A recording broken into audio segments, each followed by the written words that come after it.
જૂનાગઢના માળિયાહાટીનામાં પીજીવીસીએલના અધિકારીઓનો એક વિડીયો સોશિયલ મીડિયા પર વાયરલ થતા ચર્ચાનો વિષય બન્યો છે। આ વિડીયોમાં અધિકારી તાત્કાલિક વીજ બિલ ભરવા કડક શબ્દોમાં સૂચના આપતા જોવા મળે છે અને બિલ નહીં ભરવામાં આવે તો વીજ જોડાણ કાપી નાખવાની ચેતવણી આપતા હોવાનું જણાય છે। આ ઘટનાને પગલે સ્થાનિક લોકોમાં અસંતોષ જોવા મળી રહ્યો છે।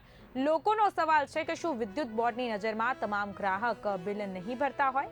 આવશ્યક સેવા આપતી સંસ્થા તરીકે પીજીવીસીએલના અધિકારીઓ પ્રજા પ્રત્યે સંવેદનશીલતા રાખવી જોઈએ તેવી પણ માંગ ઉઠી રહી છે। સ્થાનિકોમાં એવી લાગણી પણ વ્યક્ત થઈ રહી છે કે વેપારીઓ, ખેડૂત અને મજૂર વર્ગને શંકાની નજરે જોવું યોગ્ય નથી। અધિકારીઓ દ્વારા આ પ્રકારની ભાષાને વલણ અપનાવવું યોગ્ય છે કે નહીં તે મુદ્દે ચર્ચા ગરમાઈ છે। હાલમાં આ વિડીયો સોશિયલ મીડિયામાં વાયરલ થયા બાદ લોકોમાં વિવિધ પ્રતિક્રિયાઓ સામે આવી રહી છે અને આ મામલે વધુ સ્પષ્ટતા માટે જવાબદાર તંત્ર તરફથી સ્પષ્ટીકરણની અપેક્ષા વ્યક્ત કરવામાં આવી રહી છે। પીજીવીસીએલ મેગા ડિસ્કનેક્શન ડ્રાઈવ અંગે મહત્વની જાણકારી। તારીખ 25 ફેબ્રુઆરી 2026 બુધવારના રોજ બાકી વીજ બિલ ધરાવતા જોડાણો કાપવામાં આવશે।